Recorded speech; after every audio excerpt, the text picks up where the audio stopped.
جنت کی نعمتوں کا ذکر حضرت مولانا نے جس انداز سے کیا ہے، معلوم ہوتا ہے کہ یہ سب ساری چیزیں ہمارے سامنے ہیں۔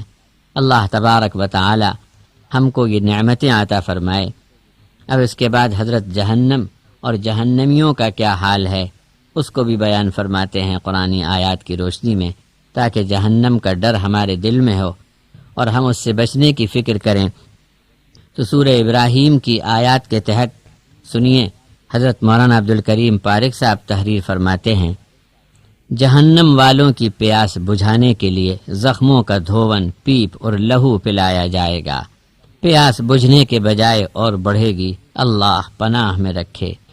موت آنے سے پہلے دنیا کی مصیبت دنیا میں رہ جاتی ہے، آدمی آخرت میں پہنچ جاتا ہے، مگر جہنم میں موت پر موت کی تکلیف مسلسل ہونے کے بعد بھی مرے گا نہیں کہ عذاب سے چھوٹے۔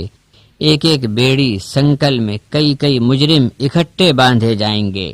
ایک جگہ فرمایا کہ زنجیر کی لمبائی 70 گز کی ہوگی، یعنی 210 فٹ کی۔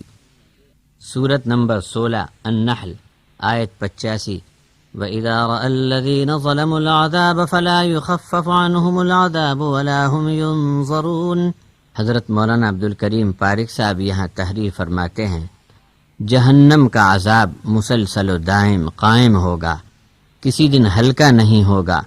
جیسے دنیا کی جیلوں میں ملزم کو مارنے والے تھکتے ہیں یا سو جاتے ہیں، اتنی دیر تو ملزم کو عذاب سے بچنے کا موقع مل جاتا ہے، ویسا آخرت میں نہ ہوگا، اور نہ کسی دن چھٹی ہوگی کہ آج دوزخ کے کارکن ڈیوٹی پر نہیں ہیں، اس لیے اہل جہنم کو عذاب میں تخفیف ہوگی، بلکہ عذاب جہنم روز بروز تیز سے تیز تر ہوتا رہے گا۔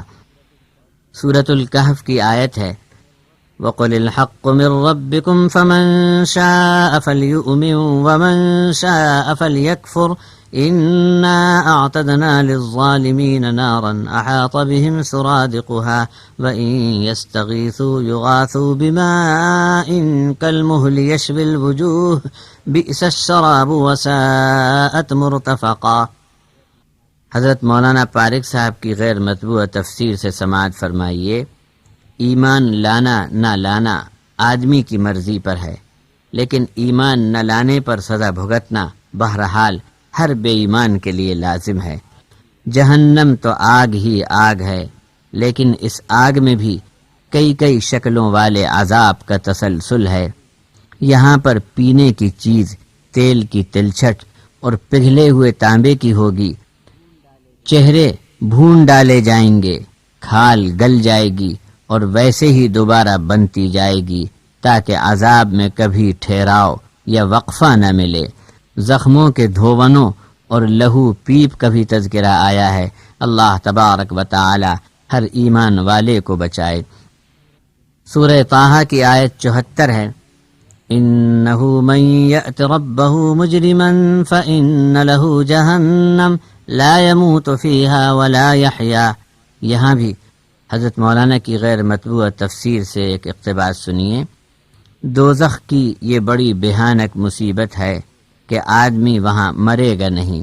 دنیا کی زندگی میں مر کر بھی آدمی کے بہت سے دکھ دور ہو جاتے ہیں، لیکن وہاں موت نہیں۔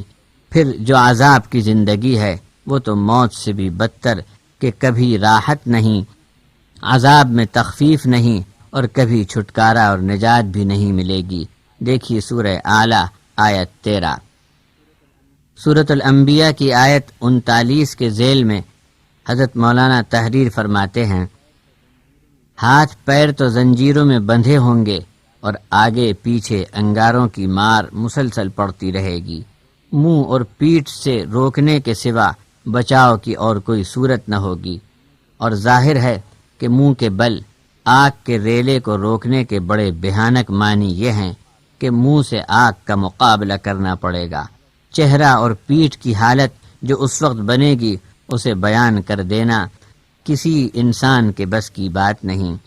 سورہ محمد صلی اللہ علیہ وسلم کی آیت 15 ہے، کپڑے آتش گیر مادے کے بنے ہوں گے، منہ پر آگ کی بارش کے لیے دھات، تانبا، پیتل کے ابھلتے پگھلتے لاوے کی مار پڑتی ہوگی، جس کے سبب انسانی جسم پلک جھپکتے ہی گل جائے گا، مگر دوسری طرف اسی پل اس جلے گلے اور ابلے ہوئے جسم کو فوراً وجود میں دوبارہ لایا جائے گا اور عذاب چکھنے کے تسلسل کو ٹوٹنے نہیں دیا جائے گا۔